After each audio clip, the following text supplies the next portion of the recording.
Esto es una construcción teórica que oculta lo no europeo y que demuestra que para ser humano desarrollado hay que modernizarse. Y la modernización se habla... Ah, verdad, estaba ahí. Ni lo vi. Todavía ahora queremos modernizarnos, pero van a ver en la nueva visión que el primer movimiento de modernización constitutivo de la modernidad fue la conquista de América.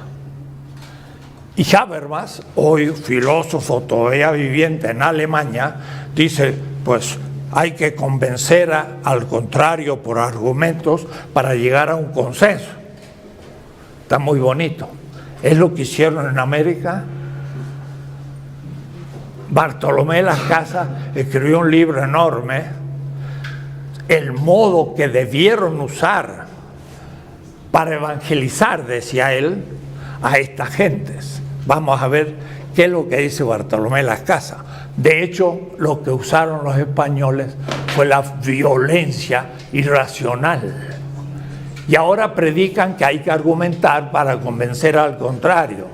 Pero al origen de nuestra historia, mataron a los líderes de esos pueblos y les cayó en mano una masa que decía Bartolomé Las Casas, la isla de Cuba fue pacificada.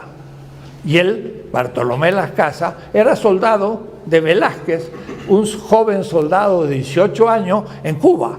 Y él dice críticamente, pacificamos la isla de Cuba, es decir, matamos a todos los que querían vivir en libertad. El propio Bartolomé define así la pacificación, matar a todos los que pretenden vivir en libertad. Y cuando ya se resignaron a que no podían vivir en libertad, fue la paz colonial. Bien, la historia es muy distinta y no puedo contarles desde el origen, porque en realidad el neolítico va del Egipto y la Mesopotamia a la India y la China, y me interesa, sin embargo, el Egipto y la Mesopotamia desde el 9º milenio antes de la era común y el Egipto, hacia la India, que es las invasiones arias 20 siglos antes de la era común, la China en el primer milenio organiza, y luego tenemos que ver en América la gran cultura mesoamericana de los aztecas y los mayas y los incas al sur. O es decir, las 6 columnas de la historia mundial tiene 2 americanas. Y la evolución en el tiempo, no por contacto directo, sino por maduración, contra Hegel, va del oeste hacia el este, paradójicamente.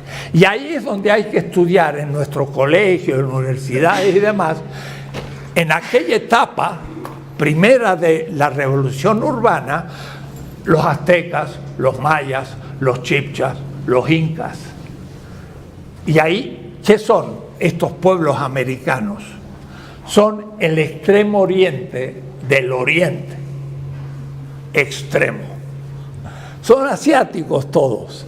Y entonces ya tienen un lugar en la historia universal. Y ya podemos entender que las cosmovisiones, los mitos, como veían la existencia humana nuestros mayas, aztecas, incas, grandes culturas, tanto como la egipcia o la mesopotámica o los primeros de la India o de la China, tenían ciertas fisonomías particulares.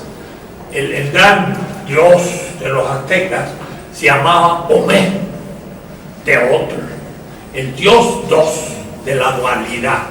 Omé, en náhuatl, Omé, dos. Bueno, ese es el principio también de la China y de los pueblos al sur de la China, del Drang y los 2 principios del universo, que todavía está en la bandera de Corea del Sur, dibujada de esa manera. que son los dos principios originarios. Y de ahí salen 4. Y todas las ciudades, tanto las mayas y los aztecas, el Altepetl, como Cusco entre los incas, las ciudades dividían en 4 partes, porque la dualidad se hacía a su vez 4 partes. Y estas 4 partes eran los que los españoles van a llamar 4 barrios, pero no eran barrios, eran las 4 partes del universo en la ciudad. De tal manera que desde los mayas y los aztecas hasta los aymaras y quechuas existía una misma visión del universo, del dos originario, padre-madre, mejor dicho, madre-padre del universo, y los cuales después eran 4 Tlazpolicopas, que eran 4, y de ahí el 8 y el 16 iban apareciendo todo el universo. Era una visión del mundo asiática.